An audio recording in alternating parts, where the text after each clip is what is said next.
Hello and welcome back. We have Tokyo Drift, and we'll start off with the two that you can see in the picture as of now. We have the red Evo. I think this came out of the NOS tanks of Joyride branding, if I remember it correctly. And that's the NOS tank I'm on about. Comes with a track inside from Joyride, and you get the iconic cars to shoot around the track. But you can get a very smaller one, which is like a little boost pack. You put the car in, you press it down, and they shoot out the other end.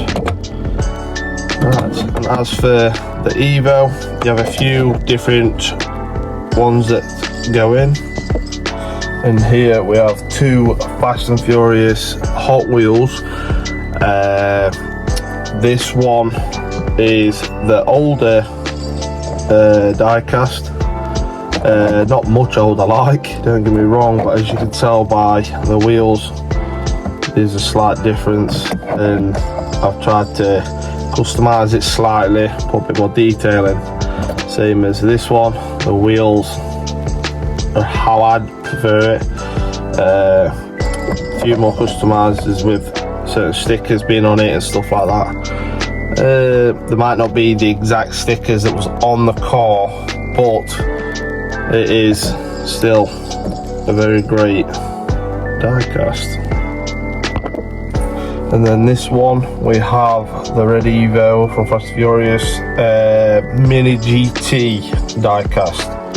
The only thing about these ones, I will say, is they're very delicate. Like, you even slightly knock the shelf or anything like that, things can break. As you can see, the back ends slightly looks dusty, where I've had to super glue the spoiler back on just by knocking the shelf a little bit. Would love your opinion on which variation would you prefer. You have the Mini GT, Hot Wheels and Joyride. I will say the Joyride on it does lift up. I think, if it'll let me. Yeah, there you go, look. But I'll admit the car's a bit battered and stuff like that. As with age, it's been in toy boxes and stuff like that, which I feel like rescued slightly. Now we have the gold 350Z. This is also a Joyride edition, and it does lift up as well. But yeah, I hope you like it. Here we have the Jordan edition. I think it is a 1/5 scale. As you can see, the bonnet's up as well. This does preferably look more like the one off the film, and yet again, more detailed. The only slight imperfection from it is the fact the size. If you're a fan of just 1/64 scale, the 1/5 scale might be a little bit too big. Me personally, I don't mind. It's roughly the same size. You get some cars bigger than others anyway. Here you have a Hot Wheels 350Z of DK from Tokyo Drift. I know there's just been a diorama pack with another one of DK's. Yet again, I've got another Joyride, and there we have it, the Joyride edition to DK's 350Z. I will show you the diorama Tokyo Drift pack in a second. I'll just get through the cars first and then get onto the dioramas. Some are pretty alright, some could need a bit of work. But yeah, as for this, the bonnet also goes up, and this I salvaged from a car boot. I don't think the guy knew what he had, and I bought it for literally £1. Right now, a lot of people's favourites, we have the RX-7 Veil side of Huns. This is by Tomica as well. Great detail and stuff like that. I know there's a few other different variations going about. I'll admit, not as much detail. A lot of people have been making a fuss about the fact it's split screen at the back. I didn't know that was such a big thing. I do like the fact I've got the one with the split screen. For everyone to be wanting it, the split screen is definitely what I want. But I do like the detail in the car itself anyway. Here you have the Mona Lisa, the S15 from Tokyo Drift, and also of Hans, which he lent to Sean when Sean tried to drift and smashed it up. I have done a few different bits to it. I've put the stickers on the bonnet, on the windscreen, and put a better spoiler on. Personally, I think it looks better. I wish I'd have done it to the premium, which I've also got here. And there we have it. Premium has got a little bit more detail, and I think if I'd have had this first, I'd have probably done the spoiler and stickers on this instead, and it'd have been predominantly a lot better. But we live, we learn, and this is the whole point of the craft ship and just enjoying the little hobbies you get up to. Here I have a custom 50s head that also hung around with DK. I'll admit it's not the best, but you can understand what car I was trying to go for. I've got my eyes set on one at the moment. I think that is Joyride as well, which hopefully, fingers crossed, I might be able to get hold of soon. If I do, I will make another video and show a few scenes. Right, now we have the RX-8 Mazda Hot Wheels. To be fair, I think this was the most underrated car out of the whole film. I genuinely love the transition from the blue to the black and the details in it. Right, here we have the R33 Skyline that was also used in Tokyo Drift, where Hon was in his RX-7, and to get the details of where and when the drift scenes happen, he then went to drift round the car with the girls in it. And fun fact, it turns out the driver of the Skyline was a professional drifter herself, and good on her for the sport, to be fair. I think drifting is one of them underrated sports that a lot of people don't even know about just yet. They think it's just antisocial, and a lot of people don't realise it's an actual sport, and it is amazing. Now we have Sean's dad's Mustang. His Mustang was in the garage, half built, and when he went to go and try and build the car to race against DK at the final race, he used the engine out of the S15 Mona Lisa and put it into the Mustang, and once the Mustang were ready, he come round and he won the race in the end after a lot of learning. With me showing the dad's car, here is a before, which I've got with a little diorama at the moment, where there's no engine, the car's got no bonnet, and the car's pretty much straight from most pieces. But then it turns from that into an absolute gem like that, and I don't think he could have done a better job. Right, here I have got the black pickup, which I've used as a Dodge Ram, with a few diorama figures in the back to show people trying to go to a race. And then I have the cars that was during that race. I have the Hot Wheels Monte Carlo, which Sean was driving and then rolled, as he also smashed through the house, which I'm hoping I can then build the house soon. But then I've also got the Hot Wheels Viper that was also used in that race, which also got smashed up.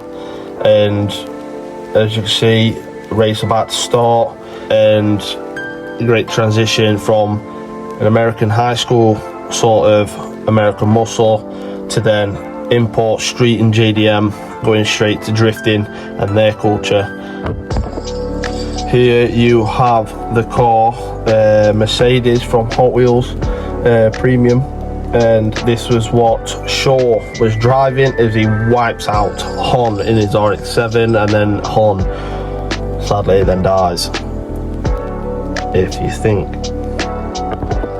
Here I have a custom that I've personally made of Twinkie's car. I've literally, to be fair, it was fairly easy.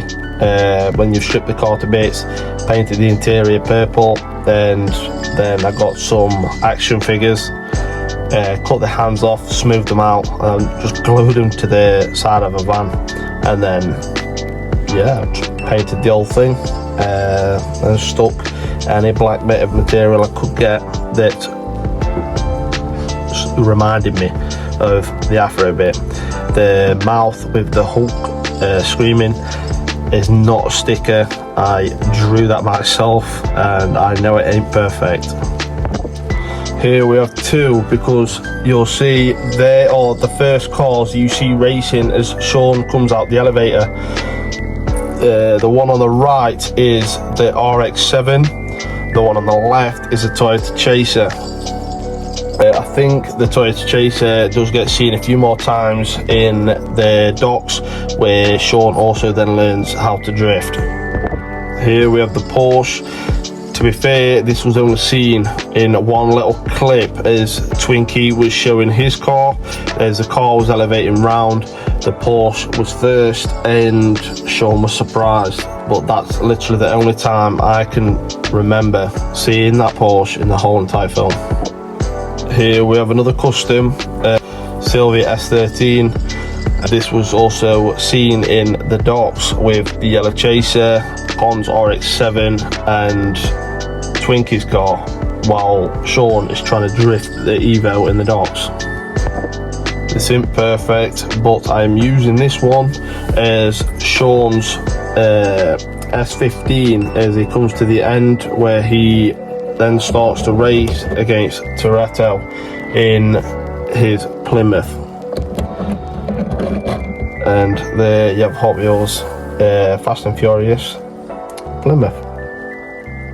But yeah, that was also a good scene. Personally, I'd have preferred to see a bit more of the main characters from the Fast and Furious franchise within Tokyo Drift, but all in all, still a great film anyway. Here you have the RX-7, the Falcon edition, which, as you can see on the film, it was also one of the cars drifting down the mountain at night with Sean and his hopefully new girlfriend. Here you have the NSX of Hans that was apparently near his garage. We also come to the Sylvia S13 again. Personally, can't remember where they were seen in the film. Could it have just been a background car? Here we have a Hot Wheels 180 SX. Yet again, I don't know roughly whereabouts they were seen in the film. I'm sure once I see a quick clip or recap on the film, I'm sure I will find out. But I think for the next few cars, I think they're just going to be cars from like the background and stuff like that. Here we have a Toyota Sora. Just going to be a background car, I guess, for me. Can't remember where I've seen it in the film. So then we have another Evo. Yeah, again, these ones I'm unsure. I don't know if it's just a random variation that Fast and Furious wanted to get different decals out there, but yes, I cannot remember them from the film. But all in all, still good cars. Here we have another variation of the white Evo. Yet again, no idea where it was in the film, but still a great casting. I enjoy it quite a bit. In this one we have the Hot Wheels chopper. I have tried to cut down different bits and stuff like that to make it into the chopper, which has the NOS tanks on as the main tank really. So yeah, I hope you enjoy it. Right, now we have the Mustang with DKs. Now we're on the mountain. Well, my version of the mountain, not the best, but I still understand what it's supposed to be, which, yeah, it's not too bad. I probably one day will get around to making one better, but yeah, I do like how it is at the moment. And then we have the bit where Sean and his girlfriend go drifting at night and just go down the mountain, as she always used to love drifting when she was a kid. And then you also have the scene where Twinkie and Hon is trying to teach Sean how to drive, not drive, drift. Pretty much the same thing in that sort of culture. Yeah. And there we have the Tokyo Drift, where they're drifting straight through the city centre, straight through the crowd. The diorama will get better over time, I promise you that. It's just a quick rushed little job, but yeah, it's got all the cars chasing through the city centre, and yeah, I hope you like it. Here we have the alleyway where the Yakuza boss and Sean comes with a sack full of money to say sorry. This is another diorama from an iconic picture as he's drifting through the highway. Yet again, hope you enjoy. If you have any advice or information or anything like that, please drop it down in the comment. I do read them all. And thank you for watching. Please like, share and subscribe, and hopefully you can come on this journey with me.